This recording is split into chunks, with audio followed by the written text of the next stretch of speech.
Some interrogative words.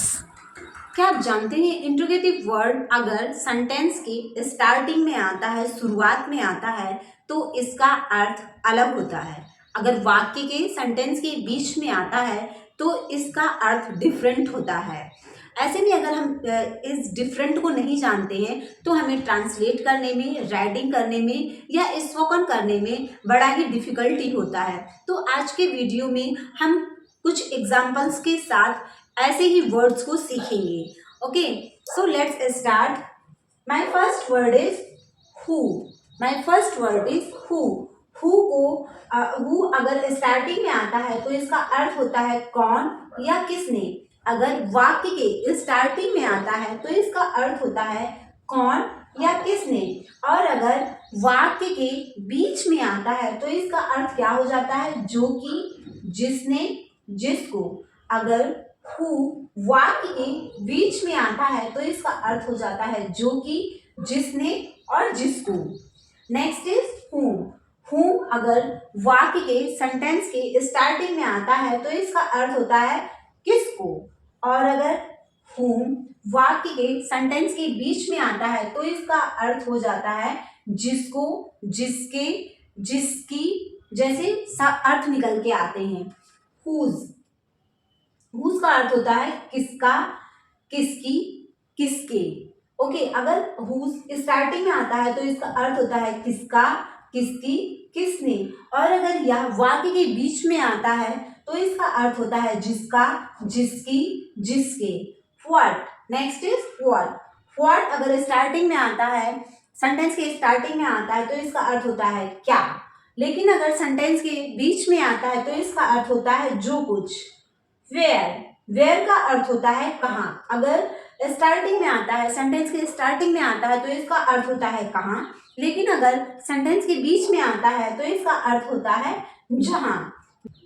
When का अर्थ होता है सेंटेंस के स्टार्टिंग में कब, लेकिन जब यह सेंटेंस के बीच में आता है तो इसका अर्थ हो जाता है जब। अगर आपको थोड़ा सा भी डिफिकल्ट लग रहा है समझने में तो आप वीडियो को एक से ज्यादा बार देखें। Let's see some examples. Who जब वाक्य के आरंभ में आता है तो इसका अर्थ क्या होता है, कौन या किसने। Who is your best friend, तुम्हारा मित्र कौन है। और जब वाक्य के बीच में आता है तो होता है जो कि, जिसने या जिसको। I meet a man who speak 5 language. I meet a man who speak 5 language. मैं एक व्यक्ति से मिली जो कि 5 भाषाएं बोलता है। whom का अर्थ होता है किसको।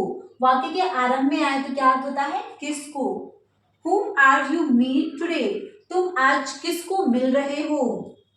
जब वाक्य के बीच में आता है तो होता है जिसको। The person whom I trust is my mother, वह व्यक्ति जिस पे मैं भरोसा कर सकता हूँ मेरी माँ है। whose अगर वाक्य के स्टार्टिंग में आता है तो इसका अर्थ होता है किसका, किसकी, किसके। Now examples. whose pen is this, यह पेन किसका है। और अगर वाक्य के बीच में आता है तो इसका अर्थ होता है जिसका, जिसकी, जिसके। Okay, this is the boy whose brother is a singer. This is the boy, या वह लड़का है जिसका भाई सिंगर है। This is the boy whose brother is singer, या वह लड़का है जिसका भाई एक सिंगर है। Now next what. व्हाट जब वाक्य के आरंभ में आता है तो इसका अर्थ होता है क्या। Okay, what should we do next, हमें अगला क्या करना चाहिए। जब वाक्य के बीच में आता है तो इसका अर्थ होता है जो कुछ। They know what they are doing, उन्हें पता है जो कुछ वह कर रहे हैं। Now next where. वेयर अगर वाक्य के स्टार्टिंग में आता है तो इसका अर्थ होता है कहाँ। Okay, where are you going, तुम कहाँ जा रहे हो। और अगर वाक्य के बीच में आता है तो इसका होता है जहाँ। Okay, this is the park where we play every evening, यह वही पार्क है जहाँ हम शाम को, हर शाम को खेला करते थे। यह वही पार्क है जहाँ हम रोज शाम को खेलते हैं। Okay, when. व्हेन अगर वाक्य के आरंभ में आता है तो इसका होता है कब, और अगर वाक्य के बीच में आता है तो होता है जब।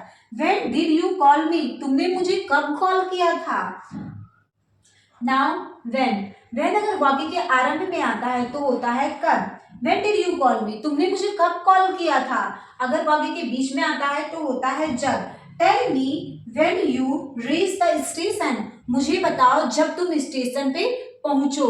Now practice as like that more sentences. Thank you for watching.